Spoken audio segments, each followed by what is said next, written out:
Aduoko ne Nyasaye maduong' erokamano mochiwo thuolo gokinyi sani mondo awuoye wachne. Adwa na wuoyo Wuok adek kochaki 7, wabiro dhi kamano nyaka wachopi 11. Muma wacho niya, bang'e Nyasaye nowacho niya, aseneno ratiro kaka joga thagore e piny Misri. Asewinjo ywakgi ka giywak ka gikwayo ni mondo aresgi gia e lwet joma chunogi gi tich matek. Adiera ang'eyo chandruokgi, omiyo aselor mondo aresgi e lwet jo-Misri, kendo agolgi e pinyno mondo atergi e piny maber kendo malach. En piny momew kendo machiek. To koro jo-Kanaan gi jo-Hiti gi jo-Amor gi jo-Perizi gi jo-Hivi kod jo-Jebus ema odakie. Asewinjo ywak jo-Israel kendo aneno kaka jo-Misri thirogi malit. Omiyo koro abiro ori ir Farao mondo igol joga ma jo-Israel oa e piny Misri. Musa to nowacho ni Nyasaye niya, an to an ng'a madadhi ir Farao kendo agol jo-Israel e piny Misri? Nyasaye nodwoke niya, anabed kodi, kendo kisegolo ji Misri to unulama e godgi. Mano nobedni ranyisi ni an ema aseori. Apako Nyasaye maduong' manyalo gik moko duto gokinyi sani, mang'eyo ni kamibetie no ineno TV kendo iwinjo wach madwa wuoye. Musa ma wuod Yukabeth madhako nodak e piny Misri kaka ja-Israel, kendo nodak kuno kaka ja-Ibrania wuon. Tadwa na wachni gimomiyo jo-Israel nodak e twech higni mane gidakiego, nikech e piny mar Misri ne gidak e higni 430. Sama ne gidak kamano, ne gikwongo gidak maber e kinde ma Joseph ngima. Kano Joseph osetho, to jo-Misri nodokie pachgi moko ni jowadwa, jogi nyuol pile, kendo nyithindo ma ginyuolo riek to dendgi otimo bati. Mon go rude, kendo jogi nyalo hingowa, kata ka koro dibedie gimoro ka kura, to jogi kogo kura to jogi nyalo hingowa. Kata ka koro tong' bedie gimilaro kolure gi ng'eny mar ji kata ng'eny mar oganda, jogi dhi kalowa. Jogi wadwa kawo mondo wathirgi kendo waketgi e twech. Jogo noketi e twech, modakie twech, monyuolie twech, ma joma nokwongo notho mochopo higni 430 ka onge ng'ama winjo ber. Ne giloso matafari e yor achune kod ang'enge. Ne giloso puothe mag ngano, ne ginyono pundo, ne ginyono gik mopogore mane giloso achune ka luya wuok negi. Ne gichieme gi bahati nasibu. Ne gin jomichwado, ne gin jomodak ka ywago dayo.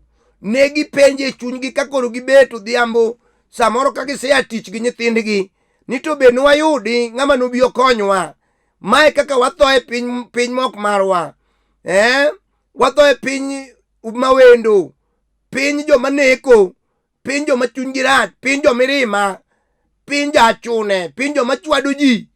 Ne giywak matek gi nyithindgi ka onge dwoko. Ne gisiko giywak odhiambo, giywak okinyi. Mon ywago dera, ka gidhi e puothegi ka gipuro. Jo-Misri ne nyalo biro maketh chambgi, mamagi, magidong' e lwetgi ka giywak matek. Onge dwoko kanyo. Chuo ne nyalo tiyo matek, ok chuli, iti achune gima tin moro mimiyi midhi chamo. Gi nyithindi ne ginyalo wuotho duge ka onge nanga, nikech gin mabuse ma ok chul. To ma odhi higni mang'eny 430, tawuoro polo noneno gima timore ni jo-Ibrania. Omiyo Nyasaye ondike mama somo ni nolor kende, duong' kod pak gi loch gi teko odog ni Yesu ja-Nazareth. Nolor. Adwa ni ng'e kanyo. We an gi chien matin. Kapok Jakobo odhi Misri, Jakobo ne wuod Isaka, to Isaka ne wuod Ibrahim, jal mane Nyasachwa ni okwongo fwenyre ne. Nyasach nditi, nyasach warruok, nofwenyore ni Ibrahim Katera. Jakobo nokawo nyasach wuongi, Isaka nokawo nyasach wuongi. Sama ne giwuok gidhi e piny Misri, joka Jakobo ne gin gi nyasach wuongi. Jakobo ne lamo Nyasaye miluongo ni Jehova, nolamo Yawe, nolamo Nyasaye Nisi, nolamo Nyasaye Rafa, nolamo Nyasaye man gi nyinge. To sama ne gidhi e piny mar Misri, nyikwa Jakobo noloko mochako lamo nyiseche mag Misri, michweyo tipayo tiloso kawuokie lowo to wuokie yien mipayo. Ne giloko giweyo Nyasaye mar adiera. Nochuno Nyasaye mondo kel kum. Chandruok mane giyudo e piny Misri nobiro kolure gi kum ma Nyasaye omiyogi mar lamo nyiseche manono, to giweyo Nyasach Jakobo. Apako misinga maduong' mar polo, apako nyalo, apako jal manitie, apako inga mar lweny, apako jal manitie pile. Jalni humbe duong', lawe duong', duonde wuok aora, wang'yo go thole, pole kome mar bet, to piny raten tiende. Jal madwa lero ni sani, we wachni, kane Nyasaye oseneno ka gitimo kamano, norwako gi tich marang'enge. E kama mon ne nyone mutafari tiloso gik moko ma asewacho mokwongo.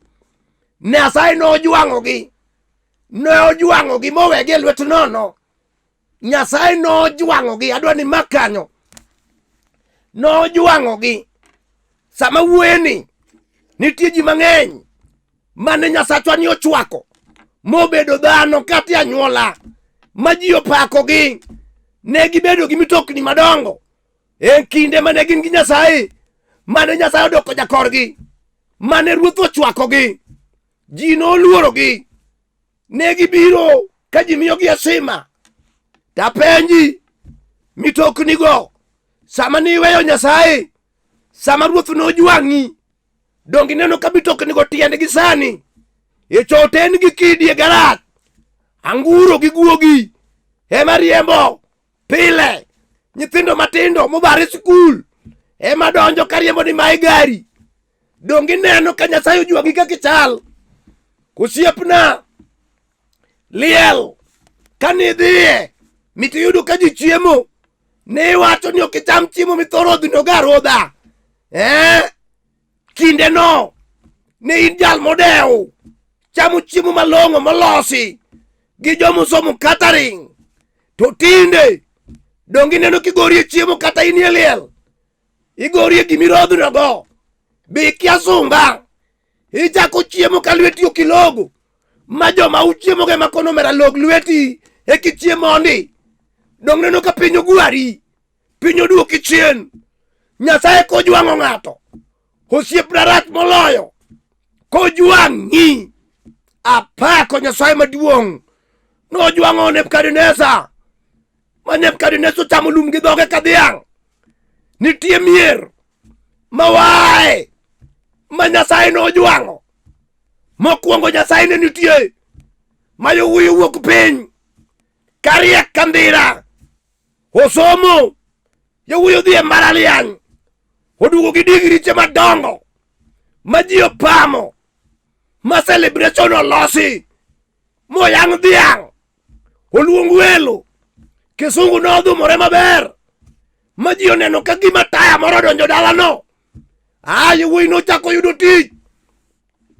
Nyasach min gi mar wuongi manokelo riekono, yowuoyi ochako jwang'o. Odonje kwete, kong'o mimadho dhiambo ma yowuoyi pakrego. Yowuoyi nodonje mano mojwang'o nyasach dalagi. Nyasach min gi mane lamo gi pi wang'e, nyasach wuongi mane lame gode, bondo Nyasaye opar dalagi. Kijendo ringo weyo, atiye chow, gino ketho ne tich manomadhe kong'ogo. Oduogo ene kor gweng', omadho mibiyo gi jwala, odokie busa, dongi neno koketi gi tielo lilo, jal manoluor Nyasaye kojwang'o ng'ato rachie moloyo. Heri dhano jwang'i, heri osiepo jwang'i, to kik Nyasaye jwang'i. Duong' odog ni Simba ma dhod Juda, duong' odog ni Simba. Mama wuoyo kodi, dichwa wuoyo kodi.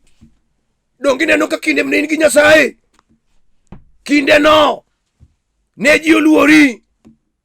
Ibe ni neno ka gik miwacho gin gik mane gi sens. Kinde mane in gi Nyasaye, dala ni ne ting're malo. Kinde mane in gi Nyasaye, ji be nong'eyo ni Nyasaye okonyi. Kendo ni yudo ka jodongo gi mon madongo owacho no nyango mero, nyango ne thagore dala wakaw, nyango Nyasaye owuok ne malo. Onyango Nyasaye okonyo. Icho Nyasaye okonye jowadwa. Nyasach dala gi Nyasach dagi masuru fuona. Ne lamo Nyasaye gi chunya diera. Icho okonyo nyikwaye. Nyasaye no okonyo nyikwayo ting'u malo. Osiepna joma no okony, no jwang'o Nyasaye magi dongi rieko gi pesa. Tuoche madonge matiyo mako gi. Onge osiptal ma ok ginie customer. Idhi osiptande madongo magweng'wa ka, ibiro yude kuno iluonge ni client. Ojwang'o Nyasaye.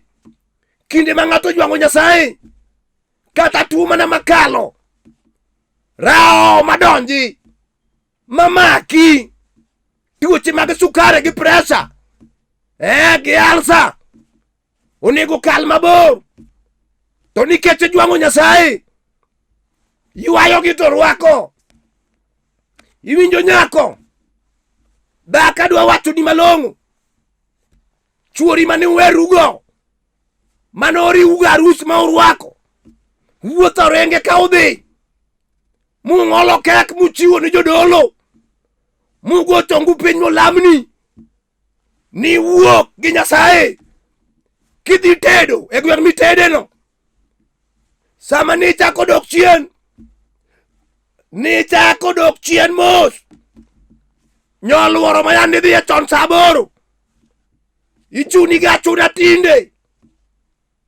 Jumapil tiweyo ni dhi e chama, ijwang'o Nyasaye. To dongi neno ka yamo oseloko e dalani. Dongi neno ka nyithindo kethre tineno. Churi manowe kong'o nikech nowari, e choti odok kuobe madhe tosha. Nikech ijwang'o Nyasaye. Dala mojwang'o Nyasaye osiepna, kata noseidho malo, kata dhumie kisungu, dera gi ywagruok mineno, onge ber mabiro. Jo-Israel noneno higni 430, kata ne ginyuol gi medore, to ne ginyuol e chandruok. Kata in kaminenano, ichieme chandruok, inene chandruok, iwuothe chandruok, iwuoye chandruok, irwako chandruok. Odi ka ng'ato donje, kata pok iwacho, to neno chandruok. Nyithindi minyuolo, kata pok iwacho, to ng'ato neno chandruok. Ang'o matimore? Nyasaye samoro osejwang'i, ni ere ni thoro timo nene chokruoge kaka kindi gi Nyasaye onge gima biro pogo. Tang'o momiyo Jumapil kata ngeso iweyo dhi lemo? Heri mondo idhi us dhiang' e chirni mag uso dhok chieng' lemo. Omera tima Nyasaye mawuoyo kuome biro jwang'i e lwet gonoria, e lwet gik madongo mag tuoche. Ibiro timo ang'o? Dongi neno ka Nyasaye ojwang'i, kata mana tuoche mag buche, TB gi athma biro chimi tir.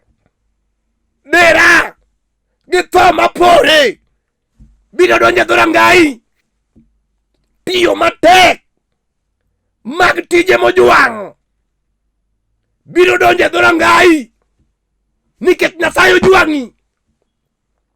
Nyasaye onego ng'ato thogo, Nyasaye onego ng'ato mak dhigo, kata lweny oting're ka paka dio nam. Ng'ato onego dhi gi Nyasaye. Heri awe ji manie batha, to kik awe Nyasaye. Kata winjo mapek, kata pesa orumo, onego atwera kum Nyasaye. Kata ji anyalo dongo kenda, ayie adong gi Yesu, mtetezi mar ngimana, loya mar ngimana, sibuor mar dhood Juda, nyakwar Jesse, nyalo mar jomoyie, teko mar jomisano, en Yesu kende. Ok anawe. Mon osewacho ni biro weyo nikech chandruok manodonjo. Yesu ni kata churi oriembi owito ni gik moko oko, ipange shopping center, dwar Yesu. Kata tuoche magalagala odonje e odi, gimako nyithindo, gimako wuon paru, dwar Yesu. Dala mitede onge ng'ama ngima, orani gi gikong'o, ura maduong' odonjo dalano. King'iyo nyithindi kama, tiwacho ni be gidhi tobwa e dala mitedeno. We ywak, nitie sibuor mar dhood Juda, ma nyakwar Jesse. En jal ma kodonjo e dala mokwombo, onge gima dong'. Onge, awacho ni jo-Israel bang' sandruok higni 430, Nyasaye oneno dichwo achiel, Musa ma wuod Yukabeth madhako. Ochimo Musa tir, okoni sa oromo. Awinjo ka polo osedagi ni ok chak dhi kendo, ok chak sand joga. Aori e piny Misri, dhi wachnigi ni asewacho joga onego we odhi olama. Musa nokoni in ng'a maora kum joma keth, maora kum jonek, maora kum joachije, maora kum jonyisecheni manono. To an gi lweta, to ng'ata nigi ami molos malong'o, lweny migoga sere, tigo gi tonge mag abada gi dinda, tigoyo kochimo wi lwasi. To ata an gi lweta, Nyasaye nokone Musa, wedeo, abiro kedo kiling'. Mano Wuok 14, 13. Jowasigu minenogo, ok inichak inegi kendo, bed thuon. Musa noyie. Nyasaye okoni an abed kodi. Lweny mitimono mama, penjri ka Nyasaye ni kodi. Lweny mitimono dichuo, penja ne ka be Nyasaye ni kodi. Lweny lo mimayi mitimo tirno, penjri ane ka be Nyasaye ni kodi. Ng'eyo Nyasaye mar hono, ng'eyo Nyasaye mar duoko. Ajabu ja Nazareth, thuon mar lela, okeo jo-Yahudi, jal ma umbe duong'. Aluongo janyalo, sama noketni osimbo mar kudho, rembi nochwer mbele wasiki. Winji, Yesu thuon, jar marembe onge richo, janyalo mar polo gi piny, teko te owe lweti. Awacho ni amama, kata lwenjo osegoi midong' kidhero, magi matuoi be onge, oketi wuoyo kendi nyaka piny ru, kimoko taya. Ipenjri ni an notimre nadi e od minwa. Wan nyiri onge ng'ama winjo maber, wan chuo onge ng'ama winjo maber. Ipenjri to duoko onge. Dichuo iseka wuonu ni moluori eni gine mamiyo monde wei mondo dhi adhiya tidongi lweti duoko nitie kawuono obed jachien mar misumba mochimi tir momiyo kinyal bedo gi dhako. Yesu nitie kawuono katiloko ohala ohandi nie king'iyo kaka itime ichalo misumba itiyo to onge pesa samoro jajua kali kamitiyo to pesa nidong iduogo gi lweti lilo. Apako Yesu thuon kawuono ibiro neno thuon gi ono maduong' mochime tir. Musa nodhi ka Farao kodong' opong' gi miwafu opong' gi loch opong' gi nyalo injili mar polo opong' e tich. Musa dhi yalo ni Farao kochimo tir odhi yalo ni wasike ochimo Farao gi injili kende oting'o ludh loch ludh teko ma jachien oluoro. Musa ochimo Farao jal manigi yami maduong' kata sani ng'ami gorigono jasikino nigi yami maduong' mogole ajuoke ogolo kum jonam gi jondagla ogolo kum jobilo ogolo kum jomirieri ogolo kum jojin ogolo kum joluminati oting'o gi te ochimigo gagoko wedeo. Musa nigi ludhno we akeligo kawuono mano Yesu ja Nazareth kaka nolokre thuol e mbele Musa e kaka Musa noloso mar nyino moketo ma ji oneno joma ne tuono ochango. Thuolno en simba madhod Juda nyakwar Jesse nomiyo jo Farao ajuoke madongo ringo nomuonyo thuonde mag joka. Yesu ni kato bed ajuoga manoseloko ura okelo dhieri e dalani to loko mwandu dhi e dala machielo. Awinjo Yesu dwa muonyo tekogi kaka thuond cha nomuonyo mag ajuoke mag Misri. Awinjo osegole piny. Musa nogo to thuol piny oketo luth molokore thuol oketo Yesu e lweny mag ajuoke oketo Yesu piny e lweny mag nawi e lweny mag kuo e lweny mag kong'o e lweny mag njaga e lweny mag ura oketo Yesu piny. Ajabu nochako muonyo omuonyo to dhi dakika mogik Farao noting'o bade okoni pok nang'eyo ni nitie Nyasach jo-Ibrania maratego moloyo nyisechena. Musa noloko loch Farao e lela mowuok gi jo-Israel owuok ratiro otieno sa auchiel mono oting'o gigi onge manodong' nyaka chok joma notho nogolie lo. Kawuono aneno ka nitie dala midhi golie twech aneno ka nitie ot midhi golie twech.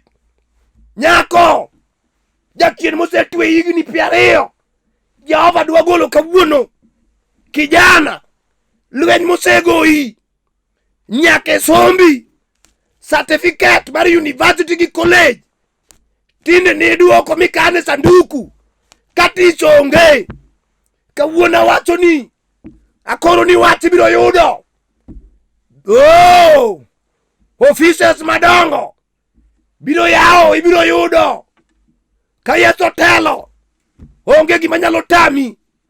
Awacho ni niya okodeore higni ma jachien osetweyi okodeore. Kawuono tuo gir Nyasaye. In jang'anyo tuo gir Nyasaye. Dala mano ng'anyo tuo gir Nyasaye.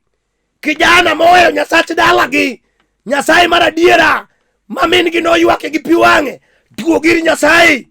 To Nyasaye biro resi. Ondike mo mani to unuduogira to an Jehova anabiru adwa nalamie gi jomoko ma mirimb Nyasaye oselwar kuomgi mondo gine ng'wono. Chima lweti TV ka kuom yie adwa lamo kodi Nyasaye maduong' mar polo.